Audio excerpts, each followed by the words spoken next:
Good afternoon, ladies and gentlemen. It's for me a great honor to welcome Javier Milei. As you know, he's the freely elected president of Argentina, and it's actually your first trip to a foreign country after you have been elected. First, congratulations for your election, and congratulations also to your sister, who managed your election campaign.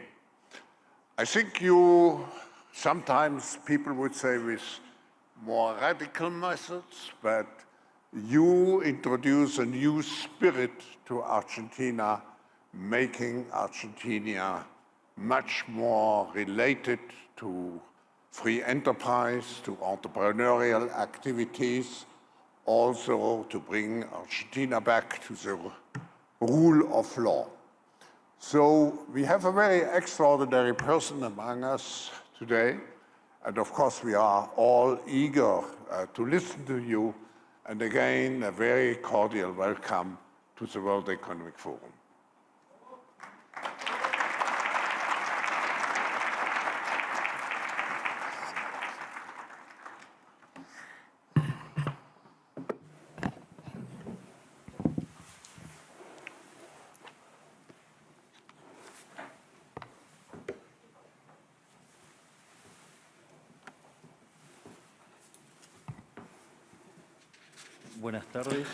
Good afternoon.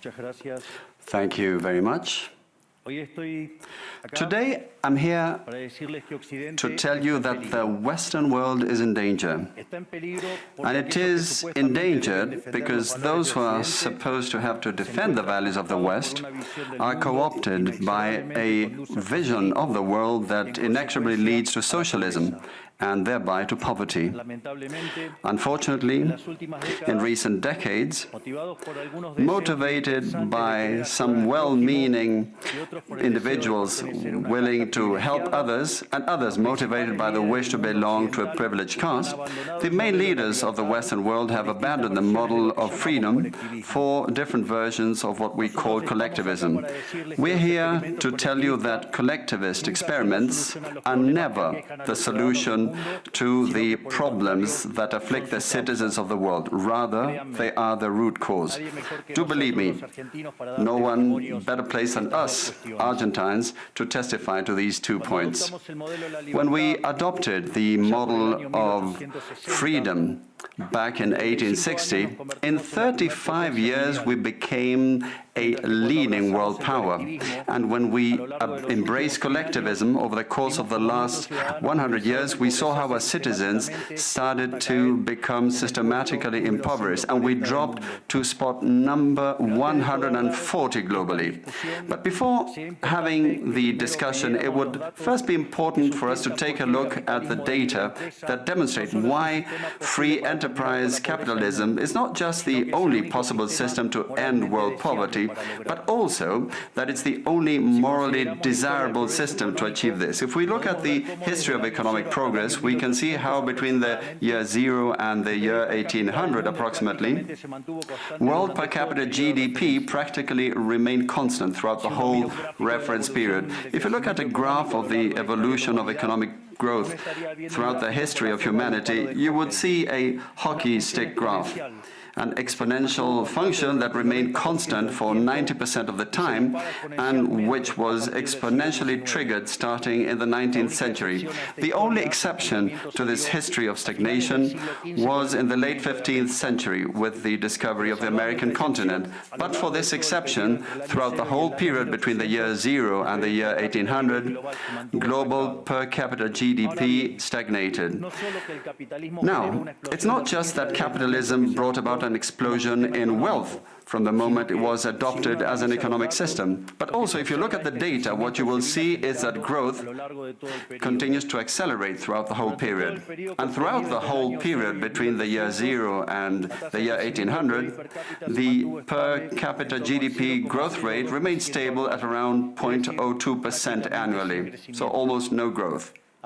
Starting in the 19th century, with the Industrial Revolution, the compound annual growth rate was 0.66%. And at that rate, in order to double per capita GDP, you would need some 107 years. Now, if you look at the period between the year 1900 and the year 1950, the growth rate accelerated to 1.66% a year. So you no longer need 107 years to double per capita GDP, but 66. And if you take the period between 1950 and the year 2000, you will see that the growth rate was 2.1%. Again, the CAGR, which would mean that in only 33 years we could double the world's per capita GDP. This trend, far from stopping, remains well alive today. If we take the period between the year 2000 and 2023, the growth rate again accelerated to 3% a year, which means that we could double world per capita GDP in just 23 years.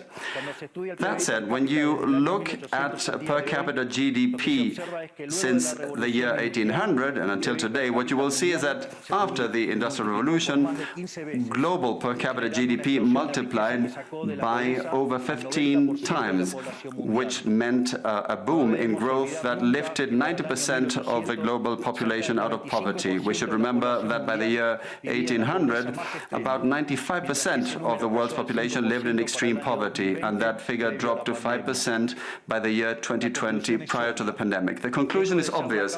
Far from being the cause of our problems, free trade capitalism as an economic system is the only instrument we have to end hunger, poverty, and extreme poverty across our planet. The empirical evidence is unquestionable. Therefore, since there is no doubt that free enterprise capitalism is superior in productive terms, the left-wing doxa has attacked capitalism, alleging matters of morality, saying, that's what the detractors claim, that it's unjust. They say that capitalism is evil because it's individualistic, and that collectivism is good because it's altruistic, of course, with the money of others. So they therefore advocate for social justice. But this concept, which in the developed world became fashionable in recent times, in my country has been a constant in political discourse for over 80 years. The problem is that social justice is not just, and it doesn't contribute either to the general well-being. Quite on the contrary, it's an intrinsically unfair idea because it's violent. It's unjust because the state is financed through tax. And taxes are collected coercively. Or can any one of us say that they voluntarily pay taxes? Which means that the state is financed through coercion, and that the higher the tax burden, the higher the coercion, and the lower the freedom. Those who promote social justice, the advocates, start with the idea that the whole economy is a pie that can be shared differently. But that pie is not a given. It's wealth that is generated in what Israel Kirzner, for instance, calls a market discovery process. If the goods or services offered by a business are not wanted, the business will fail unless it adapts to what the market is demanding. If they make a good quality product at an attractive price, they will do well and produce more. So the market is a discovery process in which the capitalists will find the right path as they move forward. But if the state punishes capitalists when they're successful and gets in the way of the discovery process, they will destroy their incentives, and the consequence is that they will produce less, the pie will be smaller, and this will harm society as a whole. Collectivism, by inhibiting these discovery processes and hindering the appropriation of discoveries, ends up binding the hands of entrepreneurs and prevents them from offering better goods and services at a better price. So how come that academia, international organizations, economic theory and politics demonize an economic system that has not only lifted out of extreme poverty 90% of the world's population, but has continued to do this faster and faster, and this is morally superior and just. Thanks to free trade capitalism, it is to be seen that the world is now living its best moment. Never in all of mankind's or humanity's history history has there been a time of more prosperity than today. This is true for all. The world of today has more freedom, is rich, is more peaceful and prosperous.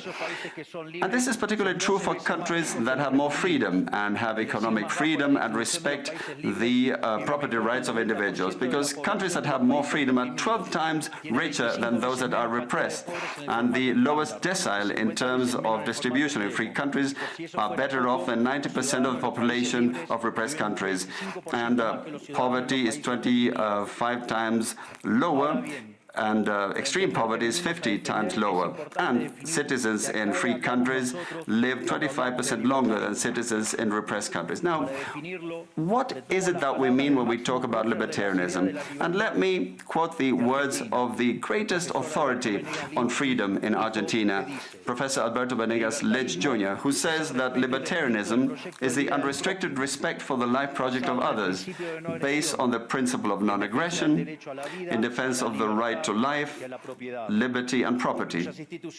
Its fundamental institutions being private property, markets free from state intervention, free competition, the division of labor, and social cooperation, as part of which success is achieved only by serving others with goods of better quality or at a better price. In other words, capitalists, successful business people are social benefactors who, far from appropriating the wealth of others, contribute to the general well-being. Ultimately, a successful entrepreneur is a hero. And this is the model that we are advocating for the Argentina of the future, a model based on the fundamental principles of libertarianism, the defense of life, of freedom, and of property.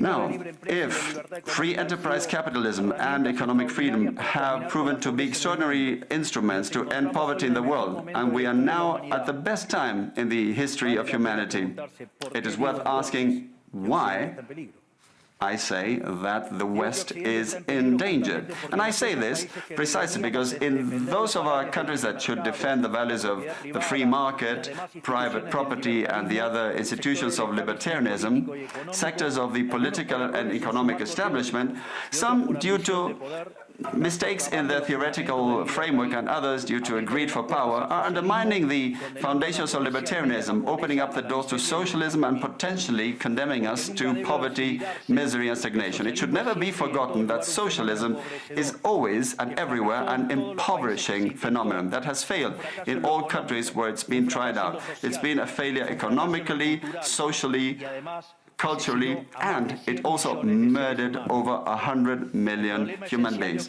The essential problem in the West today is not just that we need to come to grips with those who, even after the fall of the Berlin Wall and the overwhelming empirical evidence, continue to advocate for impoverishing socialism. But there's also our own leaders, thinkers, and academics who, relying on a misguided theoretical framework, undermine the fundamentals of the system that has given us the greatest expansion of wealth and prosperity in our history.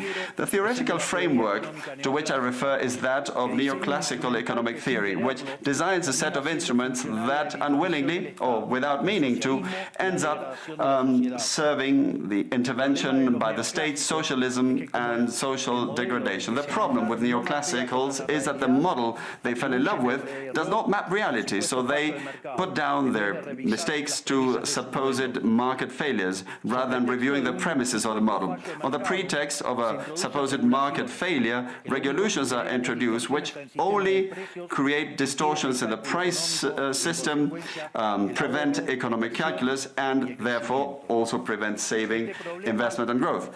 This problem lies mainly in the fact that not even supposedly libertarian economists understand what the market is, because if they did understand, it would quickly be seen that it's impossible for there to be something along the lines of market failures. The market is not a mere graph describing a curve of supply and demand. The market is a mechanism for social cooperation where you voluntarily exchange ownership rights. Therefore, based on this definition, talking about a market failure is an oxymoron. there are no market failures. If transactions are voluntary, the only context in which there can be a market failure is if there is coercion. And the only one that is able to coerce generally is the state, which holds a monopoly on violence. Consequently, if someone considers that there is a market failure, I would suggest that they check to see if the state intervention involved. And if they find that that's not the case, I would suggest that they check again, because obviously there's a mistake. Market failures do not exist. An example of these so-called market failures described by the neoclassicals are the concentrated structures of the economy. However, without increasing returns to scale functions, whose counterpart are the concentrated structures of the economy, we couldn't possibly explain economic growth since the year 1800 until today. Isn't this interesting? Since the year 1800 onwards, with population multiplying by 8 or 9 times, per capita GDP grown by over 15 times. So there are growing returns, which took extreme poverty from 95% to 5%. However, the presence of growing returns involves concentrated structures, what we would call a monopoly. How come then that something that has generated so much well-being for the neoclassical theory is a market failure? Neoclassical economists think outside of the box. When the model fails, you shouldn't get angry with reality, but rather with the model and change it. The dilemma faced by the neoclassical model is that they say they wish to perfect the functioning of the market by attacking what they consider to be failures. But in so doing, they don't just open up the doors to socialism, but also go against economic growth.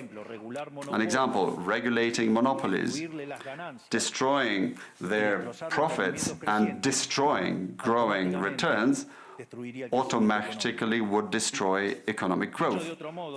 In other words, whenever you want to correct a supposed market failure inexorably, as a result of not knowing what the market is, or as a result of having fallen in love with a failed model, you are opening up the doors to socialism and condemning people to poverty. However, faced with the theoretical demonstration that state intervention is harmful and the empirical evidence that it has failed couldn't have been otherwise, the solution to be proposed by collectivists is not greater freedom, but rather greater regulation, which creates a downward spiral of regulations until we're all poorer and the life of all of us depends on a bureaucrat sitting in a luxury office. Given the dismal failure of collectivist models and the undeniable advances in the free world, socialists were forced to change their agenda. They left behind the class struggle based on the economic system and replaced this with other supposed social conflicts which are just as harmful to life as a community and to economic growth. The first of these new battles was the ridiculous and unnatural fight between man and woman. Libertarianism already provides for equality of these sexes. The cornerstone of our creed says that all humans are created equal, that we all have the same unalienable rights granted by the Creator, including life, freedom, and ownership. All that this radical feminism agenda has led to is greater state intervention to hinder the economic process, giving a job to bureaucrats who have not contributed anything to society.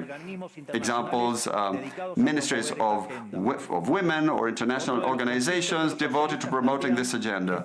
Another conflict presented by socialists is that of humans against nature, claiming that we human beings damage the planet, which should be protected at all costs, even going as far as advocating for population control mechanisms or the bloody abortion agenda. Unfortunately, these harmful ideas have taken a strong hold in our society. Neo-Marxists have managed to co-opt the common sense of the Western world, and this they have achieved by appropriating the media, culture, universities, and also international organizations. The latter case is the most serious one, probably, because these are institutions that have enormous influence on political and economic decisions of the countries that make up the multilateral organizations. Fortunately, there's more and more of us who are daring to make our voices heard, because we see that if we don't truly and decisively fight against these ideas, the only possible fate is for us to have increasing levels of state regulation, socialism, poverty, and less freedom, and therefore will be having worse standards of living. The West has unfortunately already started to go along this path. I know to many it may sound ridiculous to suggest that the West has turned to socialism, but it's only ridiculous if you only limit yourself to the traditional economic definition of socialism, which says that it's an economic system where the state owns the means of production. This definition, in my view, should be updated in the light of current circumstances. Today, states don't need to directly control the means of production to control every aspect of the lives of individuals. With tools such as printing money, debt, subsidies, controlling the interest rate, price controls, and regulations to correct the so-called market failures, they can control the lives and fates of millions of individuals. This is how we come to the point where, by using different names or guises, a good deal of the generally accepted political offers in most Western countries are collectivist variants, whether they proclaim to be openly communists, fascists, Nazis, socialists, social democrats, national socialists, Democrat Christians, Christian Democrats, neo-Keynesians, progressive, populist, nationalists, or globalists. At bottom, there are no major differences. They all say that the state should steer all aspects of the lives of individuals. They all defend a model contrary to that one which led humanity to the most spectacular progress in its history. We have come here today to invite the rest of the countries in the Western world to get back on the path of prosperity, economic freedom, limited government, and unlimited respect for private property are essential elements for economic growth. And the impoverishment produced by collectivism is no fantasy, nor is it an inescapable fate. But it's a reality that we Argentines know very well. We have lived through this, we have been through this, because as I said earlier, ever since we decided to abandon the model of freedom that had made us rich, we have been caught up in a downward spiral, as part of which we are poorer and poorer day by day.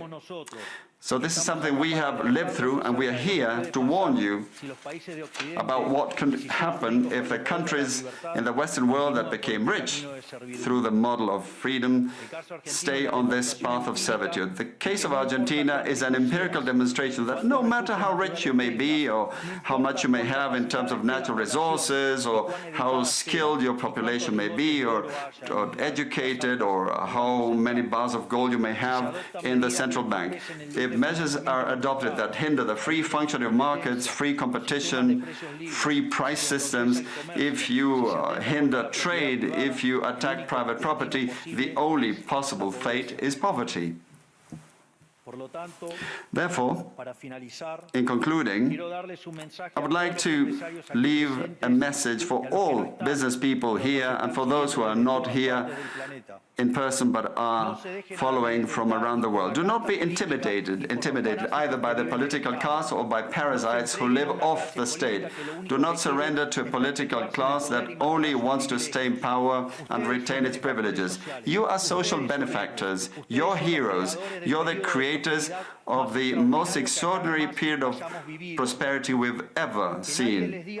Let no one tell you that your ambition is immoral. If you make money, it's because you offer a better product at a better price, thereby contributing to general well-being. Do not surrender to the advance of the state. The state is not the solution. The state is the problem itself. You are the true protagonists of this story. And rest assured that as from today, Argentina is your staunch, unconditional ally. Thank you very much, and long live freedom. Damn it.